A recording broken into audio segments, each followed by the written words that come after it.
Hi hello welcome to our channel. నేను మీ శ్రీ. ఈరోజు మనం చెప్పుకోబోయే కథ మిసెస్ అగస్త్య పార్ట్ 7.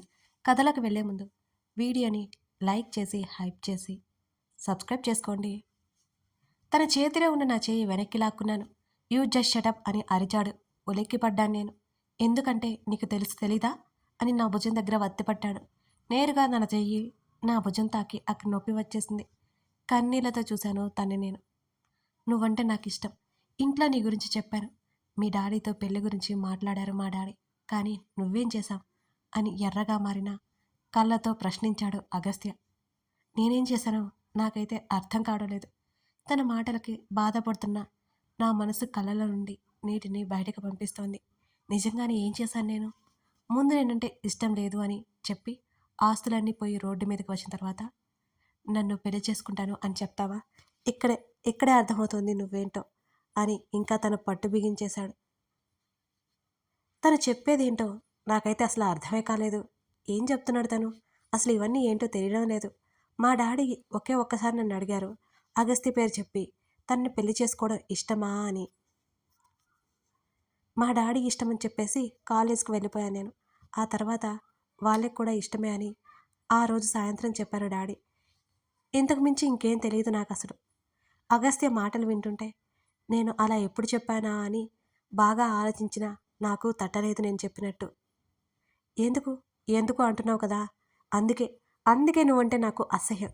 కానీ నిన్ను నా భార్యని చేసుకుందాం అనుకున్నాను. గాడ్స్ గ్రేస్, నువ్వేంటో నాకు ముందే తెలిసింది. నిన్ను చూసినప్పుడల్లా నీ మీద ఎంత ప్రేమ ఉండేదో అంతే కోపం అసహ్యం వచ్చాయి నాకు. నా మనసు కోసం నిన్ను నా దగ్గర పెట్టుకున్నాను.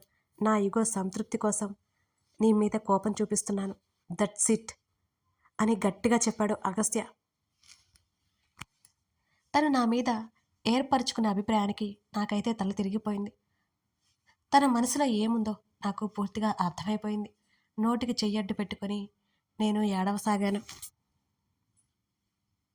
నాతో పెళ్ళికి ఓకే అంటూ నా ఇంటికి మళ్ళీ కబురు పంపుతూ నీ ఇంటికి ఎవరినో ఒకరిని పిలుచుకుంటున్నావా అని అంటున్న అగస్త్య మాటలకు నా మెదడు మొద్దుబారిపోయింది.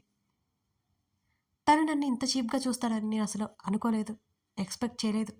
I hate you miss Sridha, I hate you అని గట్టిగా అరిచాడు. ఆ రూమ్ గది గోడలు దద్దరిల్లేలా. మరో 10 నిమిషాలకు కానీ నేను తేరుకోలేకపోయాను. నన్ను ఇంత అసహించుకుంటున్న తన దగ్గర ఇక నేను ఒక క్షణం కూడా ఉండలేకపోయాను. నీకు ఎలాగో నా దగ్గర పని చేయడం ఇష్టం లేదు కదా? రేపటి నుంచి నా ఆఫీస్కి రాకు. నీకు రావాల్సిన నీ అమౌంట్ సెటిల్ చేస్తాను అని అన్నాడు తను. ఎప్పుడో నా గొంతు, నా మనసు, నా మెదడు అన్నీ మౌనం వహించేశాయి. తనకెంత చెప్పినా వినే పరిస్థితిలో తను లేడు. అసలు నేను అలా ఎప్పుడూ చెప్పనే లేదు కూడా. ఇప్పుడు తన దగ్గర నిరూపించుకోలేను కూడా, నాకు అర్థమైంది. అలాగే సార్, మీ ఇష్ట ప్రకారమే చేద్దాం. కానీ మీరు అనుకున్నది వేరు అని నేను సర్ది చెప్పబోతుంటే ఇంకా నన్ను నమ్మించాలని చూడకు శ్రీధ అని గట్టిగా అరిచాడు. నా బుగ్గలు 2 గట్టిగా వత్తిపట్టి నా కంటికి కనిపించకు. నిన్ను చూస్తుంటే నాకు అసహ్యం వేస్తోంది. నీలాంటి అమ్మాయిని నేనైతే అసలు ఎలా ఇష్టపడ్డానో నాకే తెలియట్లేదు. నువ్వు నా కళ్ళ ఎదుట ఉన్న ప్రతి క్షణం నువ్వు బాధపడుతుంటే నాకు బాధ కలుగుతుంది. కోపం చూపిస్తున్నాను అనుకుంటూ నీ మీద తెలియకుండానే ప్రేమ చూపిస్తున్నాను. Get lost from here, get lost from my life అని 2 క్షణాలు ఆగి I really hate you miss Sridha అని అన్నాడు తను. అంటూనే ఉన్నాడు కూడా. అగస్త్య మాట్లాడే ఒక్కొక్క మాట విన్న తర్వాత నా మెదడు అసలు పనిచేయలేదు. మొద్దుబారిపోయినట్టు అయిపోయింది. తనేంటి ఇలా మాట్లాడుతున్నాడు? పెళ్ళి వద్దు అనుకుంది తనే కదా, నేను కాదు కదా. ఇప్పుడు వచ్చి నన్ను బ్లేమ్ చేస్తాడేంటి? మా ఆస్తిపాస్తులు పోయి డాడీ హాస్పిటల్లో చేరగా నన్ను పెళ్లి చేసుకోను అని కబురు పంపింది కూడా ఇతనే కదా. ఇప్పుడు నాటకాలు వేస్తున్నాడేంటి ఇతను? మళ్ళీ నన్ను ప్రేమించడం ఏంటి అనుకోగానే నాకు బుర్ర గిరిన తిరిగింది. ఇతను నన్నెప్పుడు ఇష్టపడ్డాడో నాకు అర్థం కాలేదు అసలు. నన్ను పట్టుకున్న తన చేతులు విదిల్చి కొట్టాను నేను. నేను కాదు యాక్టింగ్ చేస్తుంది నువ్వు.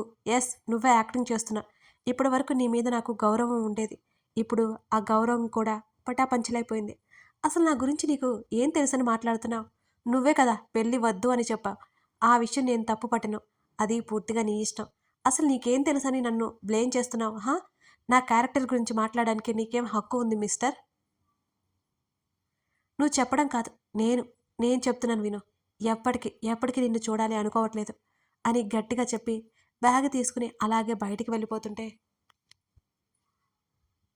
నా వైపు పొగరగా చూసాడే తప్ప ఏమీ మాట్లాడలేదు తను. పెద్ద పెద్ద ఉరుములు ఉరుముతున్నాయి. ఎందుకో భయం అనిపించలేదు ఆ క్షణం నాకు. బ్యాగ్ తీసుకుని బయటకు వచ్చేసాను. ఆ హోటల్ గ్రౌండ్ ఫ్లోర్కి వచ్చేసాను. వర్షం మెండుగా కురుస్తుంది. ఏం చేయాలో తెలియట్లేదు. అప్పటికే మిడ్ నైట్ అవడంతో హోటల్ వెయిటింగ్ హాల్లో ఎవరూ కనబడలేదు, రిసెప్షనిస్టు తప్ప. నా ఫోన్ చూసుకుంటే ఛార్జింగే లేదు. కేవలం 5% మాత్రమే ఉంది. నేను మాట్లాడేసరికి అది ఉండదని నాకు అర్థమైపోయింది. వెంటనే రిసెప్షన్ దగ్గరికి వెళ్ళి కాల్ చేసుకోవచ్చా అని అడిగాను. ఆమె ఓకే అనడంతో నా ఫోన్లో రామ్ నెంబర్ వెతికి అతనికి కాల్ చేశాను. ఎన్నో రింగుల తర్వాత రామ్ కాల్ లిఫ్ట్ చేసి హలో అన్నాడు నిద్రమత్తుతో. రామ్ అన్నాను మెల్లిగా. నా గొంతు విని గుర్తుపట్టినట్టున్నాడు. శ్రీ అన్నాడు వెంటనే. అవును రామ్ అన్నాను నేను. ఈ టైంలో కాల్ చేశావేంటి? అంతా బాగానే ఉందా అని అడిగాడు. రామ్ గొంతులో కంగారు ధ్వనిస్తోంది. రామ్ కంగారు పడుకో, నేను బాగానే ఉన్నాను, నాకు హెల్ప్ చేస్తావా అని అడిగాను కాస్త ఇబ్బందిగా. ఏమైంది శ్రీ? ఇప్పుడు ఏం చేయాలి చెప్పు, ఏం చేయాలి అని అడిగాడు రామ్. రామ్, నేను ఒక హోటల్లో ఉన్నాను. మీటింగ్ అయిపోయింది, లేట్ అయింది, ఇక్కడే ఆగిపోయాను. బయట ఫుల్గా వర్షం పడుతుంది, క్యాబ్ కూడా దొరకట్లేదు. నీకు వీలుంటే రాగలవా అని అడిగాను. లొకేషన్ సెండ్ చేయి శ్రీ, వెంటనే వచ్చేసాను అని చెప్పాడు రామ్. సరే రామ్ అని కాల్ కట్ చేసి లొకేషన్ షేర్ చేశాను. వెంటనే నా ఛార్జింగ్ టక్కున పడిపోయింది. రామ్ వస్తాడని బయట గేట్ దగ్గర ఎదురు చూశాను. చలికి వణికిపోయాను కూడా. ఒకటే గాలి, ఒకటే చలి. మరో గంట తర్వాత రామ్ వచ్చాడు. వస్తూ సెక్యూరిటీతో మాట్లాడుతూ ఉంటే నేనే బయటికి వెళ్ళాను. గొడుగు నా వైపుకి పట్టి సెక్యూరిటీ వైపు ఒక చూపు చూసి తనతో పాటు కారు దగ్గరికి తీసుకెళ్లాడు నన్ను. వణుకుతూ కారులో కూర్చున్నాను నేను. విండోస్ క్లోజ్ చేశాడు రామ్. కాసేపటికి పర్లేదనిపించింది నాకు. నా వైపు కొన్ని క్షణాలు పరీక్షగా చూసి ముఖం తిప్పుకున్నాడు. వెంటనే ఏం మాట్లాడకుండా కార్ డ్రైవ్ చేయసాగాడు. వాళ్ళ ఇంటి వైపుకి తీసుకువెళ్తుంటే రామ్ ప్లీజ్ నా ఫ్లాట్కి తీసుకెళ్ళు అని అడిగాను నేను. నిన్ను ఇలా ఈ పరిస్థితుల్లో నీ ఫ్లాట్కి తీసుకెళ్ళలేను శ్రీ, ఇంటికి వెళ్దాను సరేనా, ఇంటికి తీసుకెళ్తాను అని అన్నాడు. నేను అసలు ఒప్పుకోలేదు. ఈ టైంలో వాళ్ళ ఇంటికి రావడం నాకు అస్సలు ఇష్టం లేదు. ఇదే మాట రామ్తో చెప్పాను. తప్పక నన్ను నా ఫ్లాట్కి తీసుకెళ్ళాడు. Thank you so much Ram, జాగ్రత్తగా వెళ్ళు అని చెప్పాను నేను అతనికి. నెక్స్ట్ వీకెండ్ ఖచ్చితంగా నువ్వు ఇంటికి వచ్చి తీరాలి శ్రీ, నువ్వు రాకపోయినా బలవంతంగా నిన్ను తీసుకెళ్తాను అని అన్నాడు బెదిరిస్తూ రామ్. సరే ఖచ్చితంగా వస్తాను అని నవ్వుతూ చెప్పాను నేను. తను నవ్వుతూ గుడ్ నైట్ చెప్పి జాగ్రత్తలు చెప్పి అక్కడి నుంచి వెళ్ళిపోయాడు. గబగబా ఫ్లాట్కి వచ్చాను. డ్రెస్ చేంజ్ చేసుకుని బెడ్ మీద వాలిపోయాను అలసటగా అనిపిస్తూ ఉంటే. నేను చిన్నప్పటి నుంచి వర్షంలో తడవడం, తడిస్తేనా ఇంకేంలే బెడ్కి అతుక్కుపోతాను. చలి చంపేస్తుంటే ముసుగు కప్పుకొని పడుకున్నాను. ఉదయాన్నే డాడీ దగ్గరికి వెళ్ళాలి. ఈరోజు సాయంత్రం కూడా వెళ్ళలేకపోయాను. పడుకోవడం ఇక మెలకువ లేనేలేదు నాకు. అలాగే మత్తుగా నిద్రపోతూనే ఉండాను. మరుసటి రోజు సాయంత్రం విన్నీ నా ఫ్లాట్కి వచ్చింది. నేను నైట్ డోర్ వేసుకోవడం మర్చిపోయాను లేదా నాకైతే అసలు ఏమాత్రం గుర్తులేదు. ఎలా ఉంది శ్రీ ఇప్పుడు అని అడిగింది విన్నీ. నాకేమైంది అన్నాను నేను అయోమయంగా. పైకి లేవడానికి శరీరం అయితే సహకరించడం లేదు అసలు. ఫీవర్ వచ్చింది పాపా నీకు అంటూ నా వైపు చూసింది విన్నీ. ఏంటి ఫీవరా నాకా అన్నాను నిజంగానే ఆశ్చర్యపోతూ. అవును, మెల్లిగాలే, ఫ్రెష్ అయ్యి టిఫిన్ చేద్దాం అని విన్నీ చెబుతుంటే నేను షాక్ అయిపోయాను.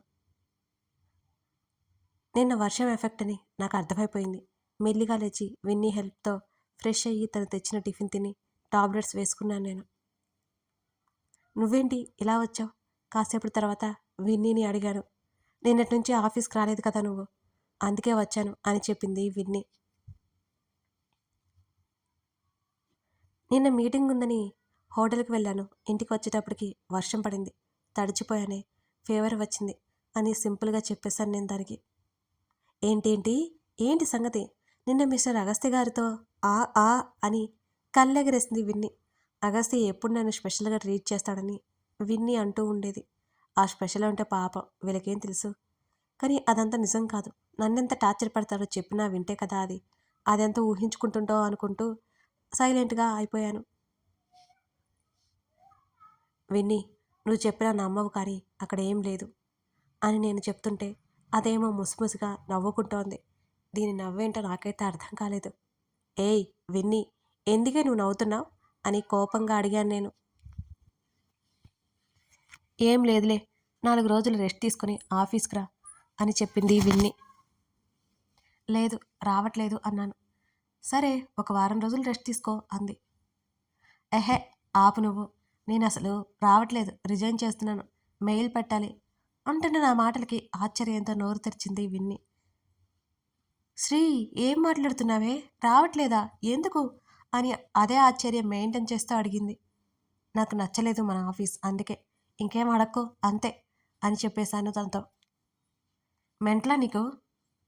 నువ్వు ఫ్రెషర్వి అని తెలిసి అంత మంచి ప్యాకేజ్ ఇస్తుంటే పిచ్చా నీకు, తింగర్దానా అని తిట్టేసింది నన్ను. నీకు తెలియదు విన్ని అన్నాను నేను. ఏం జరిగింది శ్రీ? నేనేం మాట్లాడలేకపోయాను. నా మనసులో బాధ అంతా విన్నీతో నాకు చెప్పుకోవాలనిపించింది కూడా. అగస్త్య నన్ను ఎన్ని మాటలు అన్నాడు అంటే నేను ఇప్పటికీ నమ్మలేకపోతున్నాను. తనొక జెంటిల్మెన్ అని అందరూ అనుకుంటారు.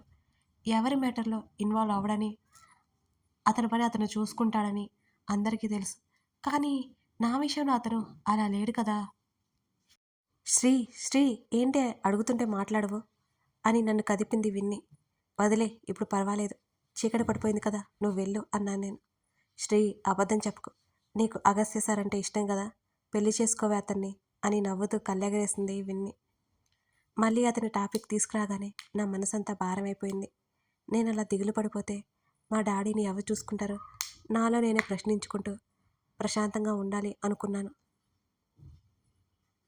నేను కోరుకున్న క్వాలిటీస్లో ఒక్కడి కూడా అతనికి లేదు. పెళ్లి చేసుకోవడమే, నెవర్ నెవర్ నెవర్ అంటూ సినిమా హీరోయిన్ స్టైల్లో చెప్పాను, తల అడ్డంగా ఊపుతూ. ఇప్పుడు నువ్వు చెప్పింది నమ్మాలి అంట, అంతేనా? నీలాంటి వాళ్ళని ఎంతమంది చూడలేదు, బొచ్చెడు మందిని చూశాను, ఎన్నో కథల్లో చదివాను. విభిన్న ధృవాల ఆకర్షణ అని చిన్నప్పుడెప్పుడో బుక్స్లో కూడా చదివాను అని లాజిక్లో తీయడం మొదలుపెట్టింది విన్ని. నువ్వు చెప్పే ఆ బొచ్చల్లో నేనైతే లేనులే అని వెంటనే అన్నాను. ఎక్కడికి పోతాను, చూస్తాను కదా అని నన్ను పైనుంచి కింద వరకు చూస్తూ నాతో చెప్పి ఏదో గొనిగింది విన్ని. ఏంటో నాకు అది వినిపించనే లేదు. ఏంటే ఏదో గొనుగుతున్నావు అని అయోమయంగా అడిగాను నేను తన్ని. ఏం లేదన్నట్టు అడ్డంగా తల ఊపింది విన్ని. సరేలే, నువ్వు వెళ్ళవే, చీకటి పడుతుంది కదా అని అన్నాను నేను. ఇప్పుడు ఎలా ఉంది? ఇబ్బంది అనిపిస్తే ఏ టైంలో అయినా నాకు కాల్ చేయి అని మరీ జాగ్రత్తలు చెప్పి టాబ్లెట్స్ చూపించి ఒక 30 ఫ్రూట్స్ తెచ్చి అవి నా ముఖాన్ని కొట్టి వెళ్ళిపోయింది విన్ని. నా ఫ్రెండ్స్ అందరూ ఎలాంటి వాళ్ళు తెలిసిన తర్వాత నేను ఎవరితోనూ అంతగా స్నేహం చేయలేదు, కానీ విన్నీతో చేశాను. కానీ విన్నీ అలా కాదు. నేను ఎంత దూరంగా ఉండాలనుకున్నా తను నాకు దగ్గరైపోయింది.